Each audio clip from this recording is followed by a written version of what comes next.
Good morning बच्चों। आज की जो वर्कशीट है उसमें हम नया चैप्टर स्टार्ट कर रहे हैं। चैप्टर है जैव प्रक्रम। ये आपकी बुक का चैप्टर नंबर 6 है। सभी बच्चे इस चैप्टर को बुक से भी पढ़ेंगे। तो इसमें इस चैप्टर में हमें क्या बताया है, पोषण के बारे में। हमें मालूम है जीवों में बहुत सारी क्रियाएं होती हैं। वो भोजन भी लेते हैं, श्वसन भी होता है, उत्सर्जन भी होता है, परिसंचरण भी होता है, वृद्धि, जनन, ये सभी क्रियाएं होती हैं। तो इनमें से ये सब जैविक क्रियाएं हैं जिनमें से पोषण के बारे में हम इस चैप्टर में पढ़ेंगे। पोषण क्या होता है कि जब कोई जीव भोजन ग्रहण करता है और उसमें से ऊर्जा निकलती है और वो ऊर्जा आगे उसके और जैविक कार्यों में काम आती है, तो इसे हम पोषण कहते हैं। पोषण तत्व ये पदार्थ हैं जो पोषण प्रदान करते हैं। तो पोषण में हमें भोजन से क्या मिलता है, पोषक तत्व मिलते हैं। और ये जो है हमारे किस काम आते हैं, ये हमें वृद्धि में, विकास में, या प्रोटीन का संश्लेषण है, और हमारे शरीर में जितनी भी क्रियाएं होती हैं उसमें ये पोषक तत्व काम आते हैं। अब है पोषण की विधि। कोई भी जीव है वो जो है जिस विधि से वो भोजन लेता है उसको हम पोषण विधि कहते हैं। तो सामान्यतः यहाँ हम दो तरह से जो है उसको डिवाइड करते हैं, स्वपोषी पोषण और विषमपोषी पोषण। स्वपोषी पोषण वो होता है जिसमें कि कोई जीव अपने आप अपना भोजन स्वयं बनाता है। वो कार्बन डाइऑक्साइड और जल का इस्तेमाल करके अपना भोजन बनाते हैं। जैसे हरे पौधे हैं, शैवाल है, जीवाणु हैं। तो इस तरह के जो पोषण होता है उसको हम स्वपोषी पोषण कहते हैं। लेकिन हमारे पास बहुत तरह के जीव हैं जो अपना भोजन खुद नहीं बना सकते। जैसे सारे जंतु हैं, मानव है, कवक है, वो अपना भोजन खुद नहीं बना सकते।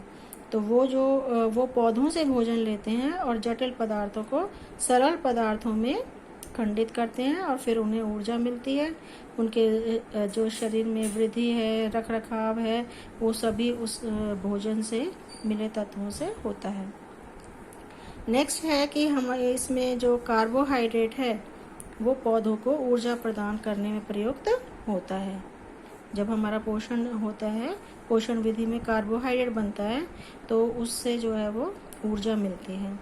जो कार्बोहाइड्रेट तुरंत प्रयुक्त नहीं होता, यानी कि अगर जो कार्बोहाइड्रेट इस्तेमाल नहीं हो पा रहा है पौधे में, तो वो पौधे में किस रूप में उसमें इकट्ठा हो जाएगा, मंड, यानी कि स्टार्च के रूप में वो पौधे में इकट्ठा हो जाएगा। अब हमें पढ़ना है कि जो ये स्वपोषी पोषण है वो किस विधि से अपना भोजन खुद बना सकते हैं, स्वयं बना सकते हैं।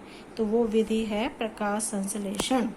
प्रकाश संश्लेषण की ये परिभाषा है, वह प्रक्रिया जिसमें स्वपोषी सूर्य के प्रकाश तथा क्लोरोफिल की उपस्थिति में कार्बन डाइऑक्साइड कहाँ से लेंगे, वायु से, और जल मिट्टी से लेकर फिर वो कार्बोहाइड्रेट बनाते हैं। और जो कार्बोहाइड्रेट बनता है, ग्लूकोज के रूप में बनता है, वो बहुत सारी क्रियाओं को करने में प्रयुक्त होता है। और इस क्रिया में हमें ऑक्सीजन भी एक उत्पाद है, यानी कि वो बनती है। तो यहाँ आप एक अभिक्रिया देख रहे हैं कि CO2 प्लस H2O, और एरो के ऊपर क्या लिखेंगे, क्लोरोफिल और सूर्य का प्रकाश, और हमें क्या मिलेगा, C6H12O6। ये हमारा ग्लूकोज का फॉर्मूला है। और ऑक्सीजन गैस मिलती है और साथ में जल मिलता है।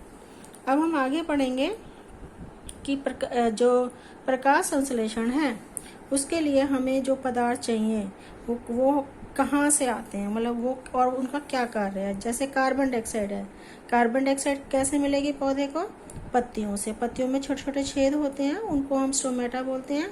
उनसे कार्बन डाइऑक्साइड पौधे में आएगी और ये किसमें, ग्लूकोज के निर्माण में काम आएगी। CO2, C मतलब C तो चली जाएगी ग्लूकोज के निर्माण में और O2 ऑक्सीजन के निर्माण में। फिर है जल। जल कहाँ से मिलेगा पौधे को, जड़ से। और इसमें भी H2O होता है। तो जो H2 है वो तो ग्लूकोज के निर्माण में काम आ जाएगा, हाइड्रोजन, और ऑक्सीजन जो है वो गैस के रूप में हमें मिलेगी। और सूर्य का प्रकाश भी चाहिए होता है। तो जो पत्तियों में क्लोरोफिल होता है, मैंने बताया था जो पौधे की कोशिका होती हैं उनमें हरित लवक होता है जिसको कि हम क्लोरोफिल बोलते हैं। तो वो सूर्य का प्रकाश अवशोषित करता है और फिर ये प्रकाश संश्लेषण में ऊर्जा का स्रोत बनता है। अब है प्रकाश संश्लेषण होता कहाँ पर है। प्रकाश संश्लेषण पत्तियों में कोशिका जो होती हैं उनमें एक कोशिकांग होता है जिसको हम क्लोरोप्लास्ट बोलते हैं, इसमें क्लोरोफिल होता है, तो वहाँ पर प्रकाश संश्लेषण की क्रिया होती है। क्लोरोफिल का क्या काम है, ये मतलब हरा रंग तो प्रदान करता ही है पत्ती और तने को, लेकिन सूर्य का प्रकाश भी अवशोषण करता है। प्रकाश संश्लेषण जो है वो 3 चरणों में, यानी कि इसके 3 स्टेप्स हैं, तब पूरी होती है।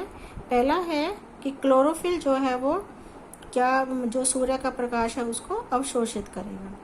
दूसरा है कि जब उसने प्रकाश अवशोषित कर लिया तो अब यहाँ पर रासायनिक जो है वो क्रिया होगी और जल का अणु जो है वो 2 में डिवाइड हो जाएगा, हाइड्रोजन और ऑक्सीजन में टूटेगा। और तीसरा चरण है कि कार्बन डाइऑक्साइड जो है वो कार्बोहाइड्रेट का निर्माण करेगी, जिसे हम ग्लूकोज भी कहते हैं। उसके बाद है कि ये जरूरी नहीं कि ये तीनों चरण एक दूसरे के बाद हो जाएं। जैसे हमारे पास जो मरुस्थल वाले पौधे होते हैं उनमें रात में ही ये पौधे कार्बन डाइऑक्साइड ले लेते हैं और एक बीज का कोई जो है पदार्थ बनाते हैं। दिन में फिर जब क्लोरोफिल जब सूर्य का प्रकाश अवशोषित करती है तब इनका लास्ट में जो है वो ग्लूकोज निर्माण होता है।